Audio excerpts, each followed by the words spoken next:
Traversal in fantasy role-playing games is fraught more with tedium than it is with danger. Although in our mind's eye it can be much more exciting to envision our characters going through any exotic or magical location, oftentimes this process turns out to be more or less a chore. And that means it's time to stop. Hello everybody and welcome back to It's Time to Stop, the series that we do every single Thursday where I talk about a trope in fantasy role-playing games or just role-playing games in general that I think needs to stop, and I give you a couple pointers on how to make that trope a little bit more interesting. This was actually suggested by a member of our Desks and Dorks Discord. If you would like to join the Discord, you can do so in the link in the description below. But yeah, thank you again to Minmax. I think I'm mispronouncing that, but thank you again for suggesting this because I didn't have an idea for this week, and this actually turned out to be a really cool one. So fantasy traversal and traversal just in role-playing games in general is often something that is done very, very wrong. So for example, when I was designing After the Rain, we actually just decided that we were not going to mess around with traversal at all. We decided we were going to play fast and loose with travel and time in general, and then as a result of that, we just kind of glossed over and skipped travel as a result. However, I started thinking about fantasy role-playing games that I think do travel really well, and I've come up with two different really interesting solutions that I think could make travel and traversal interesting in your role-playing games. Whether you're playing something like Call of Cthulhu or something like Dungeons & Dragons, I think this would be a really good way of doing it. So, let's talk. The first one that I want to use as an example is Darkest Dungeon. Darkest Dungeon uses traversal as punishment. So the way that Darkest Dungeon works, for those of you who are unfamiliar with the lore, is that you are a series of heroes trapped in a Lovecraftian dungeon. And essentially what's going to happen is over the course of that game, your mind, in the form of sanity, and your body, in the form of your health, are going to be worn down by horrors absolutely unimaginable. Where this gets interesting is in the use of the light system, and that's why I picked this illustration to stop on. So for example, when you have access to a torch or some other major light source, you are able to see further along into the dungeon. This means that you, as a player and as the commander of this small group of heroes, can figure out where certain things are going to be. For example, if you look at this map, there are quest objectives that you need to attain, and then there are entire hallways that you can pretty much avoid. This is especially true with the larger dungeons, where there are multiple routes to each and every room. This means that you, as the dungeon master or as the keeper, as, whatever, can actually use the idea of traversal as a way of rewarding players and helping them avoid punishment. In this case, it can be punishment in the form of enemies, punishment in the form of traps, punishment in the form of obstacles to whatever it is that they are trying to achieve. Darkest Dungeon does this really well because of the way that the sanity system and health system in that game work, but we use sanity and we use health in RPGs all of the time. This means that if you do this right, you can use traversal and travel in general as punishment, so your players can start thinking, I need to be very careful about where we go and how we approach each and every single journey or trip that we take. That way we don't wind up losing resources, time, health, sanity, whatever.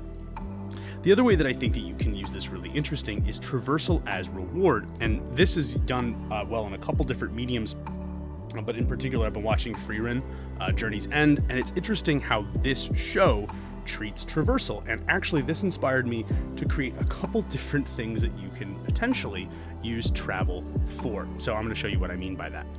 In the show, they're constantly encountering new people, new places, and new things that they want to gain access to, and that led me to this. So in order for this to work, I think that you have to telegraph to your players exactly what their options are to make travel interesting. This is actually something that we use all the time in education.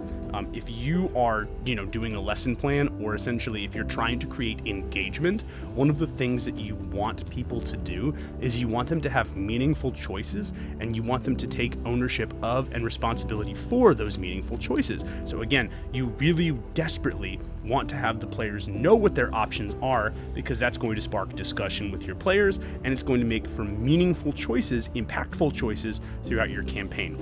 So for example, let's say there are 3 different places. The first one is this glade that will allow the players to rest. This can offer healing, which, huge deal there if they're low on hit points or low on whatever, insert, meta resource that allows them to survive here, but it's also going to allow them additional bonuses. Depending on the system that you're running, this could be additional rerolls, this could be advantage if you're playing Dungeons & Dragons, this could be, you can make specialized checks if you're playing Call of Cthulhu or something along those lines, and even could be extra hit points if you're playing something like Flayo. So again, it offers them the opportunity to not only recoup what they have lost, but go into the next battle well rested and with additional bonuses that are going to help them out. The other option is something that could be really interesting in a longer campaign style game. You could offer them the opportunity to go to a town. This town could have specialized NPCs. So for example, maybe the town has a wizard's academy. You can use those people to gain access to unique spells that the players otherwise wouldn't have access to. The other thing that you could potentially do is, let's say you're playing something like a game inspired by Majesty, you could use heroes who have unique skills the players won't get or can't get until they are much stronger. This allows them to essentially use their social skills or their role-playing to get additional resources. My personal favorite thing that you can do, however, is to give them an additional option of traversal. This one would allow them to teleport without error or gain them invisibility or a dimension hop of some kind. Those could be really interesting if the players want to gain access to a secure location, a fortress, a vault, the lair of a particular villain, etc., etc.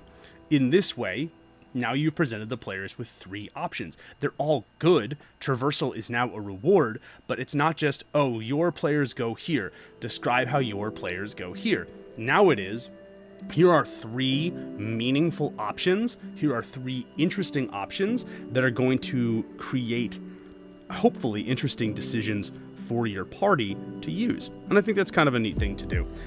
That's going to be it for It's Time to Stop today. Thank you again to the Discord for suggesting this. If you would like to join our Discord, you can. The link is in the description below.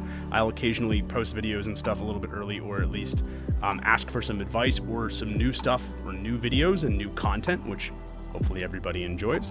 But again, I think this is going to be it for our Time to Stop episode. Thank you again to the Discord members for suggesting this. If you like this content, please like, share, comment, subscribe. It really does help us out immensely.